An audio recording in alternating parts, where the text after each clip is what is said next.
Teman-teman, insya Allah hari ini kita teruskan menjawab pertanyaan-pertanyaan antum. Ustaz, apa perbedaan zakat, infak, dan sedekah? Sedekah itu nama umum bagi setiap amal-amal kebaikan.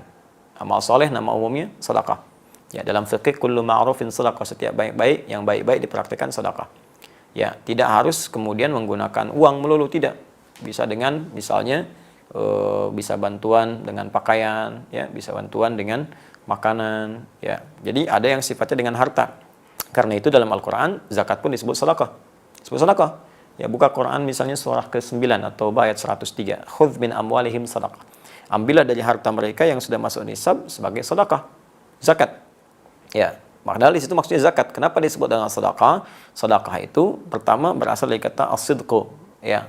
Kemudian beralih menjadi kata tasdik, sesuatu yang benar dan membenarkan. Jadi bukti pembenaran iman seseorang, dia mau mengamalkan imannya, membantu dia beramal soleh. Mengamalkan perintah Allah adalah pembuktian dari iman. Karena itu ketika dia membuat kemudian keputusan untuk berzakat, artinya dia membenarkan imannya, karena Allah perintahkan zakat. Misal Allah perintahkan di Al-Baqarah ayat ke-43, wa aqimus shalah wa atuz zakah.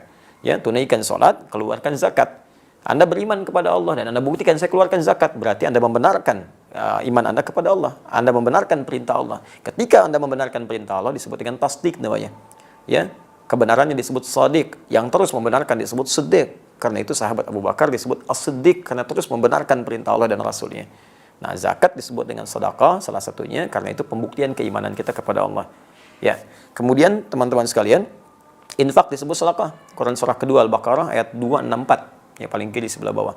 Ya ayyuhalladzina amanu la tubtilu shadaqatikum bil manni wal adza kalladzi yunfiqu malahu riya'an nas.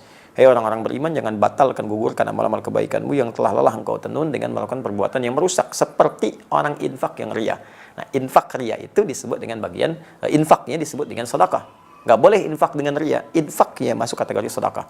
Jadi kalau Anda katakan sedekah itu nama umum, ya, zakat sedekah, infak sedekah, termasuk salat bagian dari sedekah karena amal saleh. Senyum sedekah.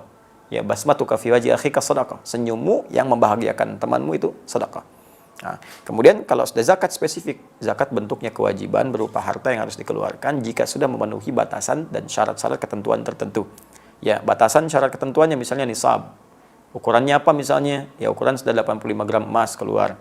Ya, di zakat tanaman lain lagi. Ya, apakah diairi atau tidak, perkebunan lain lagi, zakat hewan lain lagi. Ya, ada ukuran-ukurannya. Kemudian untuk zakat mal misalnya berlangsung setahun disebut dengan haul. Ya. Nah, lalu setelah itu bagaimana lagi ketentuannya? Nah, dalam zakat ini sifatnya wajib dikeluarkan. Kedua-dua 8 golongan. Ada di Quran surah ke-9 ayat ke-60. Innamas shadaqatu lil fuqara wal masakin wal 'amilina 'alaiha wal mu'allafati qulubuhum wa fil riqab wal gharimin wa fi sabilillah wa bis sabil. 8 golongan. Fakir, miskin, kemudian 'amilin 'alaiha yang fokus mengerjakan zakat sehingga tidak bekerja di tempat lain. Kemudian mu'allafati qulubuhum yang tertarik dengan Islam diberikan bantuan dari zakat, atau yang sudah berislam tapi masih lemah. Baru masuk Islam, lemah, bantu dengan zakat. Wafir riqab, perbudakan sudah tidak ada. Gharimin, orang yang terikat utang piutang karena kepentingan maslahat agama atau umum. Dia punya perusahaan, bangun sekolah, perusahaannya bangkrut, hidupnya tertekan, utang belum lunas, bantu dengan zakat. Ya. Kemudian fisabilillah, itu sudah dipahami, Ibnu Sabil yang kemudian kesulitan bekal di jalan. Itu zakat. Infak dibagi dua. Ada infak wajib dari suami kepada keluarga. Wajib di Quran surah keempat ayat 34, paling kiri sebelah atas. Ar-rijalu qawwamuna 'alan nisa bima faddalallahu ba'dahum 'ala ba'din wa bima anfaqu min amwalihim. Ya, setiap suami lelaki diberikan kelebihan dari istri dari yang lain. Baik ya, karena Allah berikan kekuatan untuk bekerja dan dari pekerjaan itu menghasilkan harta yang diinfakkan untuk keluarganya. Diinfak suami kepada keluarga sifatnya wajib. Ada infak yang sifatnya sunnah. Ya, setelah selesai kebutuhan keluarga, udah beres semua, nah kelebihannya digunakan untuk infak sunnah. Contohnya Quran surah kedua ayat 215, paling kanan sebelah bawah. Ya, wa yas'alunaka madza yunfiqun, mereka bertanya tentang apa yang harus diinfakkan. Qul ma anfaqtum min khair. Kalau mau infak katakan Muhammad SAW, infakkan yang baik-baik. Untuk siapa? Lil walidain, orang tua, wal aqrabin, kerabat dekat, wal yatama, anak yatim, wal masakin, orang miskin, wabnis sabil, orang kesulitan di jalan dalam mendapatkan bekal. Itu contoh-contoh infak yang sunnah. Selebihnya umum. Ya, umum infak misalnya untuk infak ke masjid, infak untuk yang sifatnya Anda ingin berikan, ya boleh.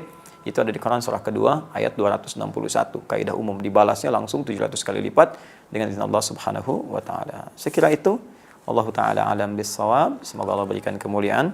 Kita berjumpa lagi di sesi yang lain insyaallah.